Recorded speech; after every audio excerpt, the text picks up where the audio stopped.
Hi friends, welcome to my channel. ఈరోజు చిన్ని serial గురించి తెలుసుకుందాం. లోయి పని పట్టిన మధు. ఈ వీడియోలో తెలుసుకుందాం ఏం జరిగిందో. ఓకే మేడం, 24 అవర్స్లో మీకు డీటెయిల్స్ మీ ముందలు ఉంటాయి. చిన్ని విషయం గిట్ట అతనికి చెప్తే అయిపోతుంది కదా అని దేవ.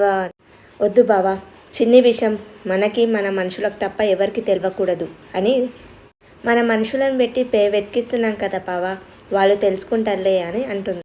చిన్నిని మనం వెతికిస్తున్నామని పొరపాట్లో మ్యాడీకి తెలిస్తే చాలా ప్రాబ్లం అవుతుంది బావా అని ఆపరేషన్ సీక్రెట్గా చేయాలి. చిన్ని గురించి నువ్వేం ఆలోచించకు, నేను చూసుకుంటాను నువ్వు అని చెప్తుంది. శ్రేయ వాళ్ళ నాగవల్లి అత్తకి ఫోటో పంపించి అంటుంది, అత్త నీకు చాలాసేపటి నుంచి ట్రై చేస్తున్నా, ఏమైంది ఫోన్ కలవట్లేదు, ఒక ఫోటో పంపించాను చూసావా, బావ ఏంటి ధనాన్ని ఎక్కించుకున్నాడు, దాన్ని పీకపీస్కి చంపేయాలని ఉంది అంటే వాళ్ళ నాగవల్లి అంటుంది, నువ్వు అదంతా చెయ్యకు, కూల్గా ఉండు, లేకపోతే నీ బావ దృష్టిలో నువ్వు చెడ్డదానిలో మిగిలిపోతావు చూడు అని చెప్తుంది. దాని గురించి నేను చూసుకుంటానని చెప్పాను కదా, ఏంటి మేడం ఆ ఫోటో వైపు అంతా చూస్తున్నారు, షటప్, తను మా మహికి క్లోజ్ ఫ్రెండ్, తనని జాగ్రత్తగా మెల్లిగా డీల్ చేయాలి, దాని గురించి తర్వాత, ముందు ఆ చిన్ని ఎక్కడుందో తెలుసుకొని ఫస్ట్ దాన్ని లేపేయనని దేవ చెప్తాడు. వాళ్ళ మనుషులు అంటారు సరే సార్ అని చెప్తారు. మ్యాడీ నీ వాచ్ మర్చిపోయి వచ్చావు కదా మా ఇంట్లో, తీసుకో అని ఇస్తుంటే మహి బ్యాగ్లో పుతపతి కొమ్ములు వస్తాయి కదా అని మహి అంటుంది. తన వాచ్ తనకి ఇచ్చేస్తుంది. థ్యాంక్ యూ అని చెప్తాడు మహి. మోస్ట్ వెల్కమ్ సార్, ఈ పాటికి అందరు గ్యాదర్ అయ్యిండొచ్చు, పద వెళ్దాం. సరే.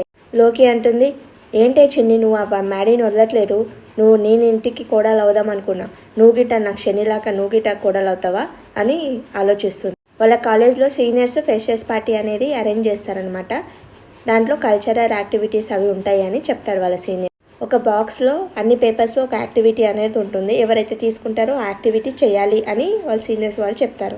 లోయికి వెస్టర్న్ డ్యాన్స్ వస్తుంది చిట్టిలో, నేను ఇరగదీస్తాను అని చెప్తుంది.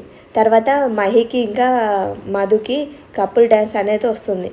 అందరు షాక్ అవుతారు. మహి మాకు డ్యాన్స్ రాదు, మేము చెయ్యము అని చెప్తారు. చెప్పగానే లోకి అంటుంది, వాళ్ళకి రాదంటున్నారు కదా, వాళ్ళకు వేరే యాక్టివిటీ ఇవ్వండి అని చెప్తే తన సీనియర్ అంటారు, లేదు లేదు వాళ్ళకి ఏది వస్తేనో అదే చేయాలి అని ఆ సీనియర్ చెప్తారు. వాళ్ళకి రాదంటుండు కదా, వాళ్ళు నేర్చుకొని చేస్తారు, ఇక్కడ ఎవరు ప్రొఫెషనల్ డ్యాన్సర్ కాదు కదా, అందరు నేర్చుకునే కదా చేస్తారు, అలా అని నేర్చుకొని చేస్తారులే అని వాళ్ళ సీనియర్ అంటారు లోకి. వాళ్ళిద్దరు కపుల్ డ్యాన్స్ చేస్తారు. ఓకే, ఇక మీకు రిహార్సల్ కోసం టైమింగ్ ఉంటుంది, ఆ టైమింగ్ ప్రకారం మీరు రిహార్సల్ చేయండి, ఇక మనము ఫ్రెషర్స్ పార్టీకి రెడీగా ఉందామని వాళ్ళ సీనియర్ చెప్పేస్తాడు. మధు అంటుంది, ఆ దేవుడు డిసైడ్ చేసినట్లు మన ఇద్దరం డ్యాన్స్ చేయాలని అంటే మహి అంటాడు, అవును ఆ దేవుడు డిసైడ్ చేస్తే మనం ఏం చేస్తాము అని అంటే, నాకు డ్యాన్స్ రాదు కదా అందుకే భయంగా ఉంది, మనం ప్రాక్టీస్ చేద్దాం మధు, ఏం టెన్షన్ పడకు, నాకు 10 minutesలో నేను క్యాంటీన్కి వెళ్ళేసి వస్తాను, ఒక 10 minutes వెయిట్ చేస్తావా, సరే అని చెప్తాను. మధు మ్యాడీ వైపు చూసి బైక్ ఎక్కిన విషయాలు అవన్నీ గుర్తు చేసుకొని అలానే మహిని చూస్తుంది. చూడగానే మహి అంటాడు, ఏంటి అలా చూస్తున్నావు అంటే ఏం లేదంటుంది. తర్వాత వాళ్ళ ఫ్రెండ్ వచ్చేసి, ఏంటి 1 4 3 అంటే లేదు 1 2 3 డ్యాన్స్ చేయాలి కదా అని చెప్పేసి కవర్ చేసేసి వెళ్ళిపోతుంది. శ్రేయ కొంప మునిగింది, నీదా నాదా ఇద్దరిది అంటే నీది మునిగితే నాది మునిగినట్లే కదా, సరే విషయం ఏంటా అని లోకి అంటుంది. అవును, ఫ్రెషర్స్ పార్టీకి మధు కపుల్ డ్యాన్స్ చేస్తున్నారు, పొద్దున బైక్ మీద వచ్చింది, ఇప్పుడు మహితో డ్యాన్స్ చేసే ఛాన్స్ కొట్టేసింది, నాకెందుకో ఏదో ట్రాప్ చేస్తుందని అనిపిస్తుంది, ఎక్కడ మధు ఎక్కడా అని శ్రేయ. ఏంటి చెయ్యి అడ్డం పెట్టావు, నువ్వు ఇంకా ముందుకు వెళ్ళొద్దని అర్థం కాలేదు అని మధు అంటుంది. శ్రేయ అర్థమయ్యి అర్థం కానట్లు ఉంటావు, ఎంత ధైర్యమే నీకు, పొద్దున మా బావ బైక్ మీద వచ్చావు, ఇప్పుడు తనతో డ్యాన్స్ పార్ట్నర్లా చేస్తున్నావా, కోపం వచ్చినా వదిలేశాను కానీ ఇప్పుడు మాత్రం నేను వదలను, నేనేం చేశాను, కపుల్ డ్యాన్స్ చేస్తున్నావంట కదా, నేను కావాలని చేయలేను, అది స్లిప్లో అలానే వచ్చిందని మధు అంటుంది. లోకి వచ్చేసి, నువ్వే ఆ ప్లాన్ చేసావేమో అలా రావాలని అని అంటుంది. లోకి అంటుంది, నువ్వు మ్యాడీతో డ్యాన్స్ చేయడానికే వీల్లేదు అంటే మధు అంటుంది, నువ్వెవరు నాకు చెప్పడానికి అని అంటుంది. నేను శ్రేయ ఫ్రెండ్ని అంటే మధు అంటుంది, నేను మ్యాడీ ఫ్రెండ్ని అని చెప్తుంది. నీ ఫ్రెండ్ కాబట్టే చెడగొడుతున్నావు అంటే నేను ఎవరిని చెడగొట్టాను, నేను బాగు చేయడానికే చూస్తాను అలా గట్టిగా పట్టుకుంటుంది. తనకు చాలా నొప్పి అవుతుంది, అయినా వదలదు.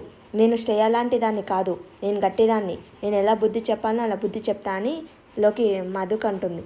మధు అంటుంది, నా చెయ్యి వదులు లోకి, వదులు అని అంటుంది. ఏంటే వదిలేసేది, నువ్వు మర్యాదగా మ్యాడీతో డ్యాన్స్ చేయడం మానేస్తా అంటే వదిలేస్తా, చెయ్యో కాళ్ళు విడగొట్టు అని శ్రేయ అంటుంది. నా మాట వినకపోతే జరిగేది అదే అని అంటది లోకి.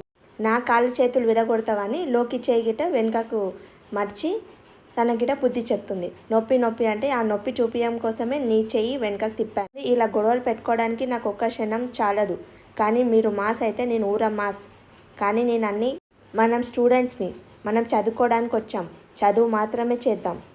నేను ఈ విషయం ముందే చెప్పాను. మళ్ళీ చెప్పించుకో పని చేయకండి. దానికి ఎంత పొగరు కరిగిస్తా, దాని పొగరు మొత్తం కరిగిస్తా. సరే ఏం సార్ ఇక్కడ వచ్చారు? బాలరాజు ఎక్కడున్నారా? నువ్వే నా పని ఇచ్చింది? అవును సార్. ఎక్కడున్నారు చెప్పని పాపం తనని బాగా కొడతాడు. కొడితే తను ఏం చెప్పాడు. సరే మేము నమ్ముతున్నాము, తను ఎక్కడున్నా మాకు చెప్పు, ఇన్ఫర్మేషన్ ఇవ్వని ఆ పోలీసులు ఆ ఓనర్కి చెప్పేసి వెళ్ళిపోతారనమాట. ఏంటన్నా నా కోసం ఇన్ని దెబ్బలు తిన్నావు? ఒక దోస్తు కోసం ఇంత చేయకపోతే ఎలా బాలరాజు అంటే నేను ఒక పనోళ్ళలాగా చూడలేను, ఒక దోస్తులాగానే చూసుకున్నాను అని ఆ ఓనర్ చెప్తాను. నువ్వు నీ భార్య బిడ్డల కోసం ఎంత తప్పిస్తున్నావో నేను చూస్తున్నాను కదా. నీ కూతురు దొరికే వరకు నువ్వు వాళ్ళకి కనిపించొద్దు.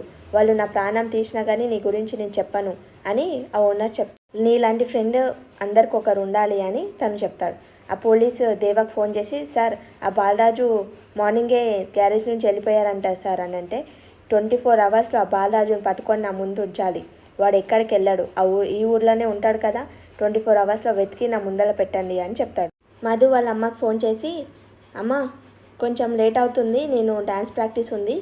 సరే ఎంత లేట్ అవుతుందని అతను అడుగుతుంది. ఒక 7-8 అవుతుందమ్మా అంటే, సరే వచ్చేసే జాగ్రత్తగా రా అని చెప్పేస్తుంది. అమ్మాయే సన్నగా పాట మీద మీరు డ్యాన్స్ చేయాలి అని తను కొరియోగ్రాఫర్ చెప్తుంది. నాకు డ్యాన్స్ రాదు అని అంటే, సరే నేను నేర్పిస్తాను కదా, ఫస్ట్ మీరు కపుల్గా డ్యాన్స్ చేయండి, తర్వాత మీరు సింగిల్గా డ్యాన్స్ చేయండి, నేను నేర్పిస్తాను అని చెప్తుంది. తర్వాత సాంగ్ వేస్తారన్నమాట. తర్వాత లోకి వచ్చేసి కోపంగా చూస్తూ, నువ్వు నీ వల్లనే మా నాన్న చచ్చిపోయిండు, నీ వల్లనే మేము రోడ్డు మీద పడ్డాం, నువ్వు మమ్మల్ని ఇంత బాధ పెట్టి నువ్వు ఇంత సంతోషంగా డ్యాన్స్ చేస్తావావే అని అనుకుంటాం. ఈరోజు లాస్ట్ డే ప్రాక్టీస్ చేయడం.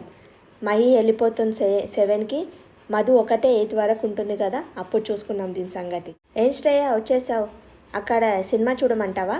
దాన్ని చూస్తే నాకు పీకప్ పిసికేయాలనిపిస్తుంది అని అంటావు. Cool Shreya cool. కూల్ అంటావేంటి? నీ బావతోటి ఎవరైనా డ్యాన్స్ చేస్తే ఇలానే ఉంటావా? నీ బావతోటి చేస్తుంటే నాకు కోపం వస్తుంది. నేను ఈ నైట్ ఏదో ఒకటి చేయాలని ప్లాన్ వేసాను. ఏంటి ఆ ప్లాన్?